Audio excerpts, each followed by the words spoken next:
Hi guys, my name is Ajay and you watching my YouTube channel bfx.nawabzade।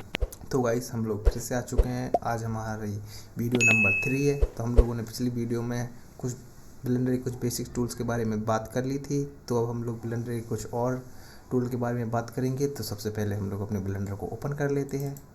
ये हमारा blender open होने लगा है। अब देखते हैं, हम लोगों ने पिछले वीडियो में ऑब्जेक्ट मोड के बारे में कुछ थोड़ी बहुत जानकारी कर ली थी।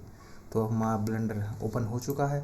तो आप लोग देख सकते हैं कि हमारे डिफ़ॉल्ट सीन में हमें फिर से एक लाइट मिली है, एक कैमरा मिला है और एक हमें क्यूब मिला है। तो हम लोगों ने एक गिज़्मो के बारे में बात कर ली थी और हम लोगों ने जूम इन और जूम आउट के बारे में बात की थी, हैंड टूल के बारे में बात कर ली थी और हमारे कैमरे के बारे में भी बात कर ली थी। और इसके बाद हम लोगों ने यहाँ पे कुछ ऑब्जेक्ट मोड के कुछ टूल्स के बारे में बात कर ली थी। सिलेक्शन बॉक्स के बारे में, 3D cursor, move, scale, rotation, transform, measure tool के बारे में भी बात कर ली थी। तो अब हम लोग कुछ ऑब्जेक्ट मोड के कुछ आगे के टूल्स के बारे में भी हम लोग बात कर लेते हैं। सबसे पहले मैं अपने शॉर्टकट बार को ओपन कर लेता हूँ।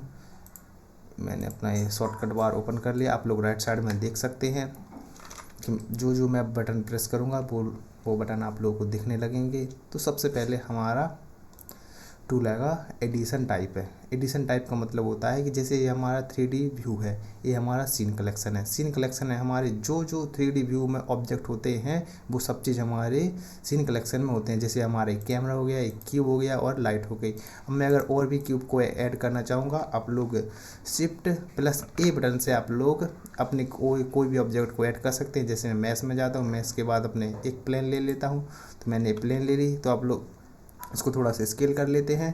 तो आप लोग देख सकते हैं कि हमारे सीन कलेक्शन में प्लेन आ चुका है। ये हमारा सीन कलेक्शन होता है जिसमें हम जितने भी सारे हमारे 3D व्यू में ऑब्जेक्ट होते हैं उसे हम लोग सीन कलेक्शन कहते हैं। ये ब्लेंडर में सीन कलेक्शन होता है। और इसके बाद हम लोगों के नीचे आ जाते हैं तो हमारी प्रॉपर्टी विंडो आ जाती है जिसमें हमारे उसके ट्रांसफॉर्म होता है, लोकेशन, रोटेशन एंड स्केल्स। उसके बाद बस, और इसके बाद फिर हमारा एडिशन टाइप सब यहाँ पे आप देख सकते हैं। यहाँ पे जो एडिशन टाइप है इस पर अगर हम क्लिक करेंगे तो ये हमारे 3D व्यू है। अगर हमको इसको अगर हम लोगों को इमेज एडिटर में को सिलेक्ट करना है तो ये हमारा इमेज एडिटर बन जाएगा। और हमको अगर इसको टाइमलाइन को सिलेक्ट करना है तो आप लोग देख सकते हैं यहाँ पे आउटलाइनर, यहाँ पे टाइमलाइनर, ये है टाइमलाइनर। इस पर क्लिक करेंगे तो आप लोग देख सकते हैं बिल्कुल सेम टू सेम नीचे और ऊपर की दोनों विंडो एक सी हो चुकी हैं। और इसके बाद फिर हम 3D व्यू में जाते हैं। और एक बात और, अगर हमको इस विंडो को मीन्स कि टाइमलाइनर को और हमें 3D व्यू को एक ही करना है तो यहाँ पे आप कोने में ले जाएंगे तो यहाँ पे आप लोग देख सकते हैं कि आप लोग प्लस का साइन बनेगा। इसको आप लेफ़्ट क्लिक करेंगे और आपको इस साइड ड्रैग करेंगे तो ये हमारी पूरी स्क्रीन बन चुकी है। और हम लोगों को फिर से अगर अपनी टाइमलाइनर को लाना है तो आप लोगों को यहाँ पे जाना और इसको फिर से ऊपर की तरफ ड्रैग करना है तो हमारी दो विंडो में स्प्लिट हो जाएगी। इसके बाद हम लोगों को अपने एडिशन टाइप में जाना है। एडिशन टाइप के बाद हमको अपने टाइमलाइनर को यहाँ से एनिमेशन से सिलेक्ट कर लेना है। तो हम लोगों की ये वापस से आ चुकी है। आप लोग देख सकते हैं हम लोगों ने अपने फिर से इसको ले आए हैं टाइमलाइनर को। आप लोग देख सकते हैं बाकायदा काम कर रही है। तो हम लोग अपने वीडियो पे वापस से आते हैं। हम लोगों को अपने ऑब्जेक्ट को अब तो सबसे पहले आप लोगों ने पिछली वीडियो में देख ही लिया था कि हम लोगों के सिलेक्शन के कुछ और सिलेक्शन टूल्स के बारे में। तो अब लोग हमारे कुछ और भी सिलेक्शन टूल्स हैं। तो हम लोगों ने पिछली वीडियो में बात की थी अपने ट्रिक के बारे में, सिलेक्शन बॉक्स के बारे में और सर्कल के ट्रिक के बारे में, जिससे हम एक एक चीज़ को सिलेक्ट कर सकते हैं। और इसके बाद हमारा आया था सिलेक्ट बॉक्स के हम ब्लैक से रेक्टेंगल शेप में हम किसी मल्टीपल ऑब्जेक्ट को सिलेक्ट कर सकते हैं। और इसके बाद हमारा सर्कल सिलेक्शन आ गया। तो सर्कल सिलेक्शन में हम अपने सर्कल को जहाँ जहाँ लेके जाएंगे वो चीज़ हमारी सिलेक्ट हो जाएगी। और इसके बाद हमारा लास्ट आता है लेसो टूल से हम कोई भी एक प्रकार की एक चित्रकला करके भी उस चीज़ों को सिलेक्ट कर सकते थे। और हमारे पास कुछ और भी सिलेक्शन के टूल्स थे। तो हम लोग अब उन टूल्स के बारे में भी जब बात कर लेते हैं। सबसे पहले मैं इस प्लेन को डिलीट कर देता हूँ। इस प्लेन को डिलीट करने के बाद अब आप लोग इस ऊपर साइड में देख सकते हैं कि हमारे पास यहाँ पे 4 बटन, 4 सिलेक्शन टूल्स और हैं। सबसे पहले है एक्सटेंड, दूसरे फिर उसके बाद हमारा सबट्रैक्ट, फिर इन्वर्ट है, इन्वर्ट के बाद हमारा है इंटरसेक्ट। तो ये सब सिलेक्शन काम कैसे करते हैं। तो सबसे पहले मैं कुछ नहीं करता हूँ, अपने इस क्यूब को डुप्लिकेट कर लेता हूँ। शिफ्ट डी बटन दबाऊंगा, वाई बटन दबाऊंगा वाई डायरेक्शन के लिए, और इसको थोड़ा सा आगे कर लूँगा। फिर से मैं अपने शिफ्ट डी बटन दबाऊंगा, वाई बटन दबाऊंगा डायरेक्शन के लिए, वाई डायरेक्शन के लिए, और मैं एक बार क्यूब को और कर लेता हूँ इसी प्रकार से। यहाँ तो आप लोग देख सकते हैं हमारे पास हमारे 4 क्यूब हो चुके हैं। ठीक है, आप लोग देख सकते हैं हमारे पास से 4 क्यूब हो चुके हैं। ठीक है, अब हम लोगों को सबसे पहले एक्सटेंड के बारे में बात करनी है। आप लोग को एक्सटेंड का मतलब ही पता होगा, बढ़ना, मतलब किसी भी चीज़ को बढ़ाना। तो सबसे पहले अगर हम लोगों ने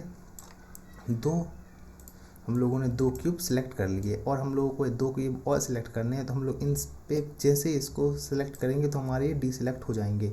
लेकिन अगर हम लोगों को इसको विदाउट डीसेलेक्ट करके सेलेक्ट करना है तो हम लोग इसको सिलेक्ट करेंगे, और आप लोग बता सकते हैं कि हम शिफ्ट बटन दबाएंगे और फिर से इन लोगों को सिलेक्ट कर सकते हैं। हाँ जी, तरीका सही है, लेकिन हम लोग इसको और भी तरीके से सिलेक्ट कर सकते हैं। तो सबसे पहले जैसे कि मैंने इन 2 क्यूब को सिलेक्ट किया और मैं एक्सटेंड बटन पे क्लिक करूँगा, और इसके बाद हम लोग इन 2 क्यूब को भी और भी सिलेक्ट कर सकते हैं, और साथ में हम अपने विदाउट शिफ्ट बटन प्रेस किए हम लोगों ने अपने कैमरे को भी सिलेक्ट कर लिया और लाइट को भी सिलेक्ट कर लिया है। हम लोग फिर से करते हैं, वापस से जाते हैं न्यू सिलेक्शन में। हम लोगों ने जैसे कि 2 क्यूब को सिलेक्ट किया, फिर से हम लोग अपने एक्सटेंड बटन पे क्लिक करते हैं, फिर से हम और टूल्स को या और ऑब्जेक्ट को सिलेक्ट कर सकते हैं, लेकिन हम इन चीज़ों में डिसलेक्ट नहीं कर सकते हैं। फिर से अब हमने नेक्स्ट टूल के बारे में, नेक्स्ट सिलेक्शन टूल के बारे में बात कर लेते हैं। जैसे कि हमने अपने 3 क्यूब को सिलेक्ट किया है, और हम अब इसके बाद हम लोग अपने सब ट्रैक पे जाते हैं। सब ट्रैक का मतलब होता है कि हम किसी भी सिलेक्टेड चीज़ को डिसलेक्ट करना चाहते हैं। जैसे कि हमने इसको डिसलेक्ट किया, इसको डिसलेक्ट किया, इसको डिसलेक्ट किया, लेकिन अब हम इसको सिलेक्ट नहीं कर सकते। आप लोग देख सकते हो कि हम लोग अपने किसी भी ऑब्जेक्ट को सिलेक्ट नहीं कर सकते, और हम सिलेक्ट क्यों नहीं कर सकते, क्योंकि हम सब ट्रैक में अभी हैं, सब ट्रैक के सिलेक्शन में हैं। तो अगर आप लोगों को सिलेक्ट नहीं हो रहा है तो आप लोग एक बार सिलेक्शन के इन टूलों के में देख सकते हैं कि आप लोग कहीं पर इन पे तो सब ट्रैक पे तो क्लिक नहीं किया है। इसके बाद हम लोगों का नेक्स्ट सिलेक्शन है इन्वर्ट। तो हम सबसे पहले इन सारी चीज़ों को सिलेक्ट कर सकते हैं। इन्वर्ट का मतलब होता है उल्टा। ठीक है, जैसे उल्टा मतलब मीन्स कि जैसे कि हम लोगों ने सिलेक्ट कर रखा है, अब हम लोग चाहते हैं कि हमारा ए वाला क्यूब डिसेलेक्ट हो जाए और हमारे ये तीनों क्यूब सिलेक्ट हो जाए। तो हम लोग इन्वर्ट पे क्लिक करेंगे और हम लोगों को इन सब को सिलेक्ट करेंगे, तो आप लोग देख सकते हैं हमारा डिसेलेक्ट हो गया है। और आप लोगों की क्या प्रॉब्लम होती है, जैसे कि हम लोगों को ये चारों क्यूब सिलेक्ट किए हैं। ठीक है, और हम लोगों को अब जैसे कि इस क्यूब को सिलेक्ट करना है या फिर इस क्यूब को डिसलेक्ट करना है, तो आप लोगों को पता ही चल चुका है कि हमने अपने इन्वर्ट पे क्लिक किया और हम चारों को सिलेक्ट करेंगे तो ये हमारा डिसलेक्ट हो जाएगा और ये हमारे तीनों क्यूब सिलेक्ट हो जाएंगे। अब इसके बाद हम लोग बात करते हैं इंटरसेक्ट के बारे में कि इंटरसेक्ट होता क्या है। तो हम लोग फिर से वापस जाएंगे। हम लोग जैसे इन चारों क्यूब को सिलेक्ट किया है, और अब इसके बाद हम लोगों को इंटरसेक्ट में क्या होता है कि हमारे जितने भी सिलेक्शन हैं वो सारे डिसलेक्ट हो जाएंगे, और लास्ट में हम जिसको भी सिलेक्ट करेंगे वो हमारा सिलेक्ट हो जाएगा। जैसे कि हमने इस लास्ट वाले क्यूब को सिलेक्ट करते हैं तो हमारे 3 पीछे के डिसलेक्ट हो चुके हैं और हमारे सिर्फ एक ही क्यूब सिलेक्ट बचा है, लेकिन हम इसमें सिलेक्ट किसी को भी नहीं कर सकते हैं। तो आप लोगों ने देख लिया होगा कि हमारे और भी ये 4 सिलेक्शन टूल्स थे जो आप लोगों ने देख लिया होगा। हम लोग बात करते हैं अपने और टूल्स के बारे में, अपने ऑब्जेक्ट मोड के और टूल्स के बारे में। अभी हम लोगों ने मॉडलिंग को स्टार्ट नहीं किया है, तो प्लीज़ दोस्तों अभी आप लोग ये मत सोचिए कि हम मॉडलिंग सीख रहे हैं। अभी हम मॉडलिंग के जस्ट थोड़ी बहुत और ब्लेंडर का ओवरव्यू देख रहे हैं कि ब्लेंडर में कैसे कैसे हम लोग काम कर सकते हैं, क्योंकि आप लोगों को इन सारे टूल्सों की बहुत ज़्यादा आवश्यकता पड़ेगी। तो हम इन सब टूलों को डिलीट कर देते हैं। सिलेक्ट किया, डिलीट बटन दबाया, हमारा डिलीट हो चुका है।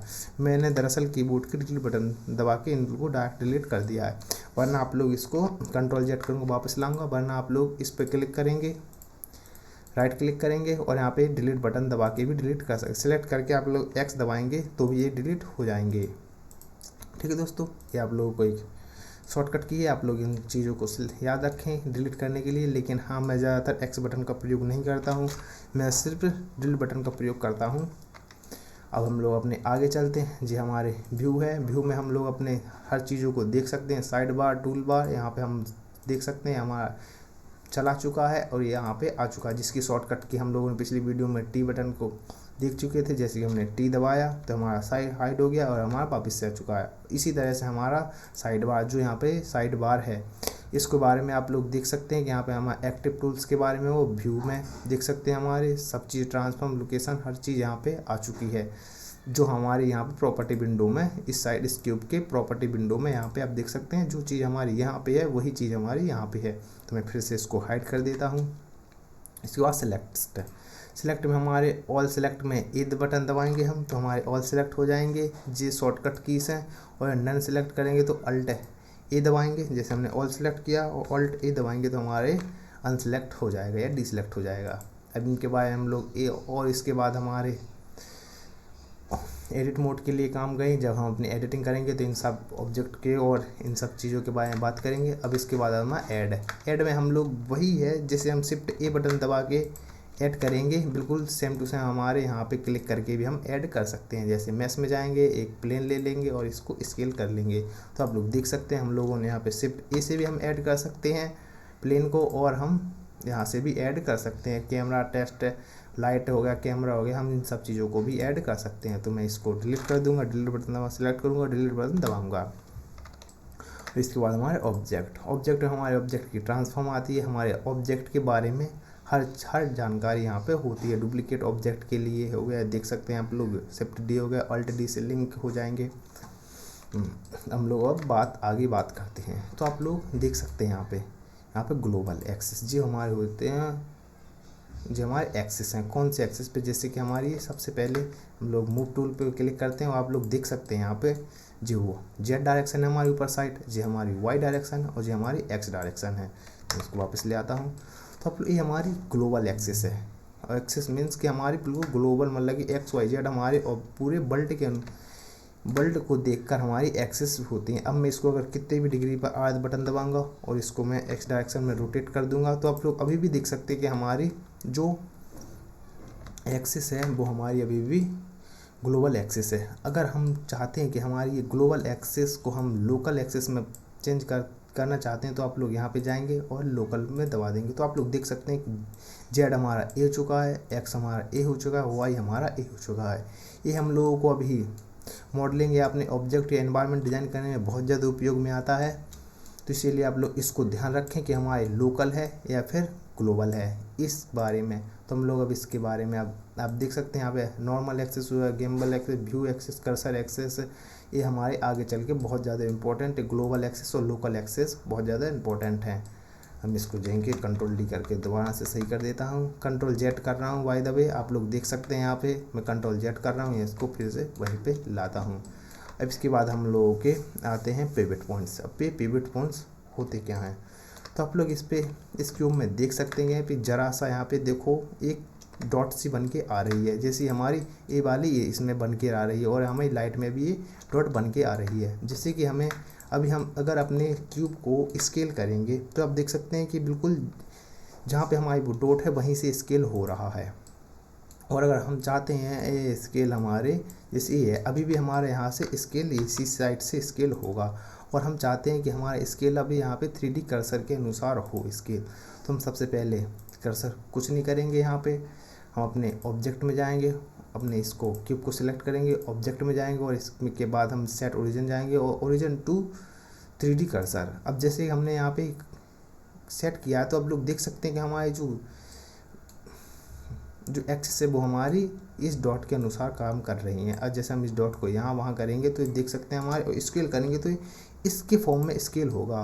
तो आप लोग देख सकते हैं पिवट पॉइंट का कितना यूज है। आप लोगों को इसका भी यूज कुछ काम खासा अगर काम नहीं पड़ेगा तो आप लोग इसको कंट्रोल जेड कर सकते हैं, वरना आप लोग इस ऑब्जेक्ट को सिलेक्ट करेंगे और ऑब्जेक्ट में जाएंगे और यहाँ पे सेट ओरिजिन और ओरिजिन टू ज्योमेट्री कर देंगे तो हमारा वापस से आ जाएगा। आई होप कि आप लोगों को ये पिवट पॉइंट समझ में आ चुका होगा। तो अब लोग फिर से हम अब अपने आगे चलते हैं। तो आगे आप लोग यहाँ पे देख सकते हैं स्निपिंग। तो ये स्निपिंग क्या होती है, अभी आप लोगों को जैसे कि स्निप टू वर्टेक्स और एजेस हो गया, फेस हो चुका है। अभी ये सब चीज़ अपने एडिट मोड के लिए स्निपिंग मतलब चिपकना, मतलब कि अपने ग्रिड बाय ग्रिड से किसी भी चीज़ के लिए चिपकना, जो आप लोग मैं अभी नहीं बता रहा जी, अपने नेक्स्ट वीडियो में हम लोग अपने इन सब टूल ऊपर वाले टूल ए पिवट पॉइंट हो गया, हमारा स्निप हो गया और हमारा ये प्रोफेशनल एडिटिंग में हम लोग अपने बाद में बात करेंगे, क्यों अभी हम इन चीज़ों के बारे में क्योंकि ये हमारे सारे एडिट मोड के फंक्शंस हैं। अब लोग हम बात कर लेते हैं आगे हमारी। तो अब हम आगे जा सकते हैं। जी आप लोगों को मैं शो नहीं करेगा क्योंकि ये मैं एड ऑन ऐड कर रखा हूँ ब्लेंडर किट का। अगर आप लोगों को ब्लेंडर किट को यूज करना है तो मैं आप लोगों को डिस्क्रिप्शन में ब्लेंडर किट की लिंक दे दूँगा, तो आप लोग उसको इंस्टॉल कर लेना। मैं आप लोगों को वीडियो डाल दूँगा कि ब्लेंडर किट को कैसे यूज करना है, आप डिस्क्रिप्शन में जाके देख सकते हैं। तो अब फिर से हम बात करते हैं, जिसे हमारा सबसे पहला आ चुका है व्यू ऑब्जेक्ट टाइप। इसका मतलब क्या होता है? मतलब व्यू ऑब्जेक्ट टाइप में हमारी चीज़ें कौन कौन सी हमारी 3D व्यू में दिखनी चाहिए। जैसे अगर मैं मैश को ऑफ कर दूंगा तो हमारे मैश जितने भी होंगे अब वो सारे कोई भी हमें मैश दिखाई नहीं देगा। आप लोग देख सकते हैं मैं यहाँ पे ऐड कर रहा हूँ लेकिन हमारे सर्कल ऐड कर रहा हूँ लेकिन हमें दिख नहीं रहा, क्योंकि और हमारे यहाँ पे सीन कलेक्शन में यहाँ पे ये शो भी कर रहे हैं। अगर मैं फिर से अगर इसको मैश को इनेबल कर दूंगा, आप लोग देख सकते हैं कि हमारी सारी चीज़ें वापस से आ चुकी हैं। ये हमारा सर्कल था, तो इसका आप लोग इसको समझ चुके होंगे। मैं किसी भी चीज़ को अगर कर दूंगा जिससे कि कर्सर को, तो कर्सर भी नहीं दिखाई देगा और टेस्ट अभी और बाकी यहाँ पे चीज़ें दी नहीं गई हैं तो आप लोगों को दिखाई नहीं देगी अभी। तो मैं इसको वापस से उसके पोजीशन पे ले आता हूँ और आप लोग फिर इसके बाद हम लोगों का आ जाता है गिज़्मो। गिज़्मो आप लोगों को पिछले वीडियो में बात कर ही चुका हूँ, इस बार गिज़्मो की बात हो रही थी यहाँ पे। तो आप लोग देख सकते हैं मैं इसको अगर ऑफ़ कर दूंगा तो हमारे यहाँ से और इसके यहाँ से भी वो गिज़्मो गायब हो चुका है, ये नेविगेशन। और इसके बाद हम लोगों का नेक्स्ट आ जाता है ओवरले। ओवरले में क्या होता है, व्यू पॉइंट के हमारे जो भी चीज़ होती हैं, जैसे कि हमारी एक्स की डायरेक्शन होगी, वाई की डायरेक्शन आप लोगों को दिख रहे हैं, जिससे हमें वो जेड की डायरेक्शन भी चाहिए। तो आप लोग कुछ नहीं करना, यहाँ पे जेड एक्सेस को सिलेक्ट कर देना। तो आप लोग देख सकते हैं हमारी जेड की लाने के लिए भी एक लाइन आ चुकी है। तो मैं इसको ऑफ कर देता हूँ, मुझे बिल्कुल पसंद नहीं है ये। और यहाँ पे text info 3D cursor view और नॉट व्यू के लिए आप लोग देख सकते हैं यहाँ पे हमारा 3D कर्सर दिख रहा है यहाँ पे, और अब दिखेगा ही नहीं। तो आप लोग इसको इनेबल कर सकते हैं। और इसके बाद हमारा आता है last form x-ray mode. X-ray mode क्या होता है? एक्सरे मोड मतलब कि हम जिस चीज़ के आर पार देख सकते हैं, जैसे पॉलीथीन होती है, पॉलीथीन के हम आर पार देख सकते हैं। आप लोगों ने 6वीं 7वीं 8वीं क्लास में पारदर्शी और पारदर्शी के बारे में पढ़ा ही होगा। पारदर्शी बोलते हैं जिसके हम आर पार देख सकते हैं, और अपारदर्शी जिसके हम आर पार देख नहीं सकते हैं। जैसे हमारी दीवार है, दीवार के हम आर पार नहीं देख सकते, लेकिन पॉलीथीन के हम आर पार देख सकते हैं। इसी प्रकार आप लोग इस क्यूब के आर पार भी आसानी से देख सकते हैं कि उस पार रख क्या है। अगर आप लोगों को नहीं दिख रहा हो तो मैं आप लोगों को एक नया क्यूब ऐड करके दिखा देता हूँ। जैसे कि मैंने यहाँ पे एक क्यूब ऐड किया है और इस क्यूब को मैं इसके पीछे कर देता हूँ। तो आप लोग देख सकते हैं कि आप लोगों को पीछे एक क्यूब दिख रहा है। इसका मतलब होता है एक्सरे मोड, मतलब कि जिसके हम बिल्कुल थ्रू आउट देख सकते हैं। और इसके बाद फिर से हमारा आता है wireframe mode. Wireframe mode में हम लोग उसके बिल्कुल हमारा मैश गायब भी हो जाता है, सिर्फ उसका ढांचा ही सिर्फ बचता है। जैसे कि हमारी बॉडी है, बॉडी में हमारी सिर्फ हड्डियाँ उसको वाई फ्रेम कह सकते हैं। उसमें हमारी स्किन हो गई है, नर्व्स हो गई हैं और हमारी हर चीज़ हो चुकी है। इस सब को हटा दिया जाए, बस हड्डियाँ छोड़ दी जाए, तो हम लोगों के उसको सिर्फ ढांचा ही सिर्फ दिखेगा। अब इसके बाद हम लोगों का आता है शेडिंग मोड। शेडिंग मोड में मैं इसको एक्सरे मोड को ऑफ कर देता हूँ। अब इसके बाद शेडिंग मोड में क्या होता है, सॉलिड मोड में क्या होता है, हम लोग सॉलिड मोड में अपनी एडिटिंग करते हैं, 3D मॉडलिंग करते हैं। हमारे सॉलिड मोड में हम लोग सिर्फ 3D या वाई फ्रेम मोड को कब यूज़ करते हैं, जैसे कि जैसे कि सबसे पहले हम लोगों को सिलेक्ट करना है, तो हम लोगों को इसको सिलेक्ट करना है। तो आप लोग देख सकते हैं अभी तो ये आप लोग आसानी सिलेक्ट हो रहा है। जैसे मैं एडिट मोड में जाता हूँ, तो एडिट मोड में जैसे हमें इस सारे को सिलेक्ट करना है, तो अगर मैं जैसे इसको सिलेक्ट करूँगा तो आप लोग देख सकते हैं कि पीछे की चीज़ें कोई भी सिलेक्ट नहीं हो। अगर मैं वाई फ्रेम मोड में जाऊँगा तो आप लोग देख सकते हैं कि मैं इन सब चीज़ों को एक साथ सिलेक्ट कर सकता हूँ। तो आप लोग देख सकते हैं पूरा ऑब्जेक्ट सिलेक्ट हो चुका है। हम लोग सिर्फ सिलेक्ट करने के लिए वाई फ्रेम मोड को यूज करते हैं, और भी यूज होते हैं, वो आप लोगों को मॉडलिंग करते करते आप लोगों को पता चल जाएगा। लेकिन अभी मैं एडिट मोड से बाहर आता हूँ। अभी मैं टैब दबा के वैसे ऑब्जेक्ट मोड में से एडिट मोड में शिफ्ट हुआ था, आप लोग यहाँ से भी शिफ्ट हो सकते हैं, लेकिन हम एडिट मोड के बारे में बात नहीं कर रहे हैं। तो मैं इसको फिर से अपने सॉलिड मोड में आ जाता हूँ। और बाय द वे आप लोग यहाँ पे जेड बटन से भी wireframe mode solid mode में से जा सकते हैं। अपने जेड बटन को प्रेस करेंगे तो हमारा वाई फ्रेम मोड और हमारा सॉलिड मोड है। अब हमारा नेक्स्ट आता है हमारा मटेरियल मोड। और मटेरियल मोड में क्या होता है, मटेरियल मोड में हम कोई भी मटेरियल को चढ़ाते हैं। जैसे कि मैं अपने सॉलिड मोड में आता हूँ, इसके ऊपर मैं एक मटेरियल दे देता हूँ। आप लोगों को अभी जी नहीं पता चल रहा होगा, तो मैं सबसे पहले इसको एक मटेरियल दे देता हूँ। जैसे मैंने अभी इसको रेड कर दिया, लेकिन आप लोगों को यहाँ पे रेड कलर दिख नहीं रहा। जैसे ही मैं इसके मटेरियल मोड में जाऊँगा तो आप लोग इसको देख सकते हो कि आप लोगों को इसको या आप लोगों को रेड दिखने लगा है। ये होता है मटेरियल मोड कि किसी भी चीज़ को शो कराने के लिए हमारे उसमें क्या क्या चीज़ मटेरियल है वो कैसा दिख रहा है। और फिर इसके लास्ट आता है हमारा रेंडरिंग मोड। रेंडरिंग मोड में हमारे फाइनल आउटपुट के लिए होता है कि हमारा कैसे दिखेगा। अब जैसे मैं इसको कैमरे में देखना चाहूँगा तो आप लोग देख सकते हैं कैमरे हमारा इस प्रकार से दिख रहा है। और इसका अगर मैं रेंडर निकालूंगा तो आप लोग देख सकते हैं जैसा हमारा कैमरे में दिख रहा है बिल्कुल सेम टू सेम हमारा रेंडर में भी दिखेगा। तो मैं इसको रेंडर में जाता हूँ, इमेज रेंडर में जाता हूँ। वैसे आप लोगों को मॉडल को रेंडर करने के लिए आप लोगों को रेंडर में जाना, इमेज रेंडर में जाना है, और इसके बाद आप लोगों को कुछ नहीं करना, भी अपने आप एडिट रेंडर हो जाएगा। आप लोग देख सकते हैं जितना हमारा कैमरे में दिख रहा था उतना ही हमारा रेंडर हुआ है। तो मैं इसके वापस आ जाता हूँ। तब तो हमारा ये रेंडर मोड हो चुका है। अब आप इन सब चीज़ों को आप लोग जेड बटन दबाएंगे, सॉलिड मोड से वायरफ्रेम मोड और मटेरियल मोड और रेंडरिंग मोड है। आप लोग इन सब चीज़ों को जेड बटन से शिफ्ट हो सकते हैं। तो बस दोस्तों आज की वीडियो में बस इतना ही। और हम लोग बहुत ज़्यादा कवर कर चुके हैं कि हम लोग, और हम आप लोग यहाँ से भी चेंज कर सकते हैं अपने ग्लोबल एक्सेस को और अपने ग्लोबल एक्सेस और लोकल एक्सेस, इन सब चीज़ों को आप लोग यहाँ से भी एक्सेस कर सकते हैं और यहाँ से भी आप लोग एक्सेस कर सकते हैं। और यहाँ से भी आप लोग अपने सिलेक्शन बॉक्स को यूज कर सकते हैं। जैसे कि आप लोगों को यहाँ पे अगर आप इस बॉक्स पे हो तो आप लोग जे वाले सिलेक्शन मोड आएंगे, और अगर आप लोग मूव स्केल या वगैरह ट्रांसफॉर्म में हो तो आप लोग को इस वाले सिलेक्शन के लिए आएंगे। एक्टिव टूल्स के लिए आपको नीचे वाले दिख जाएंगे, और यहाँ पे आपको सिलेक्शन में आप लोग किस चीज़ में सिलेक्टेड हो, जैसे ट्विक करेंगे तो यहाँ पे ट्विक आ जाएगा और यहाँ पे सिलेक्शन बॉक्स आ गया। आई होप आप लोगों को समझ में आया होगा।